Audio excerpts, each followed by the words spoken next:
Basically, November 8th, Bam Bam's making his return to the cage. Make my debut for WCC, World Cage Fighting Championships out Allentown, PA. My opponent's 36, so I don't know what the hell is he still fighting. There you go. I'm going to retire. So I'm just retired. That's my opinion. So what are what's your opponent's weaknesses and advantages? I think his advantage is going to be that he has a pretty extensive amateur career, just like mine. 10 amateur fights, 10 amateur fights. He's been fighting since '09, so he has pretty experience. He's not going to be scared about the cage. He's not going to have anxiety and none of that. He's going to be prepared. I know for a fact he's going to come with his A game and everything. Just off his credentials, I know that for a fact. I think the weakness is going to be his age. I mean, a lot of people don't really want to talk about it too much, but I think his losses coming from people that were younger than him, and me being as young as I'm going to be and be able to fight him nonstop. I think that's going to be a problem for him. I don't think he's going to be able to keep up with my footwork. Nor my punching speed and everything. I think power-wise, we should almost have the same amount of power. Just gonna be a little bit more rugged than me. But I feel as though my footwork, I should be able to pick him apart. He's not gonna be able to take me down. My wrestling game is too good and my hips are too strong. So I think after the first round, I think the second and third round really is gonna tell who's gonna win this fight. If somebody hip to that, I'm hip to that. All I gotta do is shuffle my hips. Yeah, you're gonna get 1 or 2 punches, then I'm gonna wrist control you.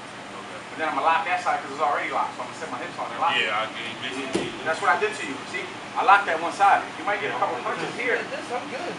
You might get a couple punches here, but all he has to do is really just shift his hips that way. Boom, see? Look, now you locked. Now you locked. Yeah. Boom, now you locked up again, see? Now you fighting all the You just went from a good position to being axed out again. The dudes that he knocked out, though, were older guys, 45 years old, 30, 34 years old type guys. I mean, he's not knocking me out. I've never been knocked out. I've never been submitted in none of my fights. He's been me, so it's just not happening. I feel as though, I went against Division I wrestlers. He's not a Division I wrestler, so he's not taking me down. I think the fight's going to be I think it's going to be interesting. After the first round, hey, you're probably already. But I don't think second or third round is going to be able to stay with me at all. If he doesn't finish me in the first, fight 2 rounds. Fight 2. And he's going to know that too. So you're going to see in the first round, it's going to come with everything he's got. I'm going to weather the storm because I'm used to it. I'm used to the cage. And second or third round, I'm just going to take him in the mouth and really make him pay. I'm not even, I don't even want to finish him. I'm going to make him fight me all 15 minutes because I'm going to retire. I don't think he should be in the sport too long. It's his first pro debut, and it's probably going to be his last. It's going to be his last pro fight. So I'm just retired. That's my opinion. Look where you arm it. As soon as you were here, I was just trapping. A guy with longer legs is going to be able to pinch this up high. I can't because my legs are too little. Long guy, their legs are going to be up here. It's going to be hard for you to get around. Even if you're tired, man, even if you're tired, you always want to be here. Yeah. In the first round, you might be here. Second round, you get lower. Third round, he's going to be pulling you. Yeah. So if he's pulling you, you don't lift up. Just kind of swim through. Boom, everything is just swimming. So here, look, boom, dang. See? He grabs my hand, that's okay. Look, see? I gotta have that UFC belt at the 155 division. I'm gonna stay at 155. I don't think I'm gonna drop. That's one thing about me, man. I don't know why a lot of people are fighting or what their goals out of it, long-term wise, but it's like, if you're not in this all the way to the end as far as UFC to get that belt, then it's like, I don't know what your heart is going to do. To me, you're going to quit doing fights if you're only doing it for a paycheck. You're going to feel as though you could just book another fight. If you're just doing it just for local entertainment purposes or just for local fame, you're going to give up and you're going to be like, I can do it for the next fight. Me, I know the UFC, how cutthroat they are. I can't take too many losses, especially can't take losses at this kind of level. You got to walk through these guys, until you really get to that high level caliber people. Then you can afford a loss or two, but as of right now, I got to get to the UFC, so I got to be able to get through dudes like this guy, Greg. If I can't stop dudes like this, then I got to rethink my career altogether. So, he has no choice but to lose because of where I have to be in the next 5 years. So I'm here. I always turn. I give him this. Boom. I'm okay here. It's hard to finish this. It's hard, yeah, it's hard to finish this. Because all I got to do is come back here, see, and I'm out. Boom. But staying in here, you're going to eat elbows. You're going to be hitting you with elbows. Yeah, I'm not looking to finish it either. I'm looking to pop my hips up and bring it down into elbows. Boom. Bring it down into elbows. So before that happens, I'm grabbing hot. I'm giving him this. We're coming back up, scrambling. I don't stay in there too long. So how has it been balancing your life between a fighter and a father? Oh man, it's been fun, man. It's been an excellent journey. My first year was pretty hard trying to balance it because at the same time, people understand when you really want to be the best in the sport, you have to put fighting first. You gotta put fighting before your family. You gotta put fighting before you, before fun, before friends. You mean you gotta eat, shit, sleep this 6 days, 7 days out of the week, 2 days, 3 days. You mean training. So it was kind of hard trying to balance me seeing my daughter grow up in her first years. But now I think me and her mother worked it out, which people understand that's really a big thing. You mean you guys being a family, having someone to lean on, depend on. You mean you can share your story too. Understand the stress that the gym can put on you. And now it's pretty good. I mean, I see my daughter mostly every day or every other day.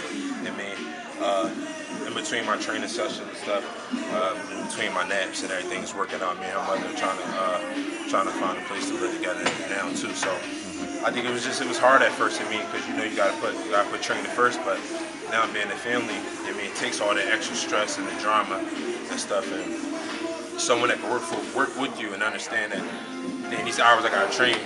So it's like it's becoming easier now. It's becoming easier now. I mean, she's older now, so she's able to come to the gym, watch dad train and everything. And she loves it. She hates seeing me get punched though. But she definitely loves it. Biceps again. See right first. 185 here. 1, 2, 3, 4, 5. All right, last 10. Don't pause at the top. Up and down. 1, 2, 3, 4, 80, 81, 82, 83. Last one. Full stance. 2, 1, 2, 3, 3, 1, 2, 3, 4, 1, 2. Don't pause in between reps. Straight. Straight down. 4, 5, 6, 10, 11, 12. 1, 2, 3, 4, 5.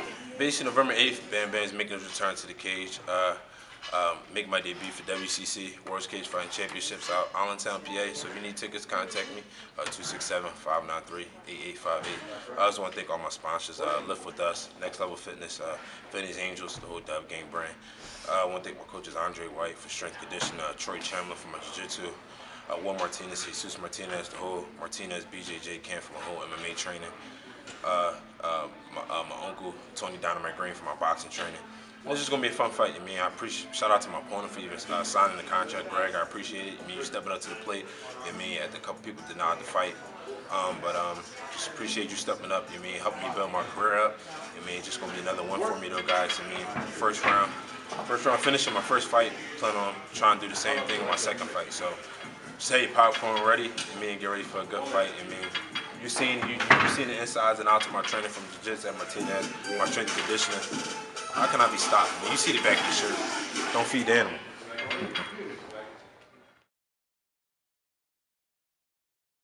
Yeah, so I don't know if you guys noticed throughout the interview, y'all probably noticed it afterwards, that my first pro fight, the fighter the dude that I beat, his name is Mitchell Kaleem.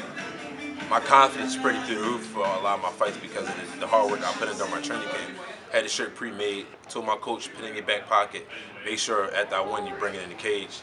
I put it right on, right after I won in the cage, and the announcers are going crazy like, oh my God, I don't know if you guys noticed he has on the shirt, beat Mitchell Kaleem.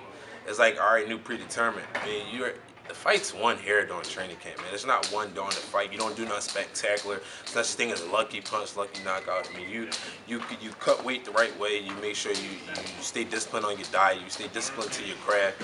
You get the right rest. You put in the road work. I mean, you do the right things, and the fight's going to be it's a byproduct of winning. Hard work and dedication in your training camp. Winning is a byproduct. I mean, so that's why a lot of dudes, man, they have the fears that they have before they go into a fight because they know for a fact if you missed out on that, if they're running, if you didn't wake up at 6 o'clock in the morning like you were supposed to, you hit the snooze button on the alarm.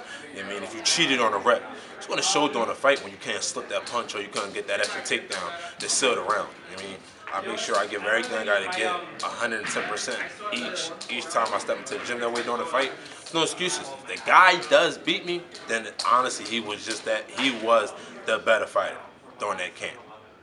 But usually that doesn't happen too much. So we definitely try to make sure that don't happen.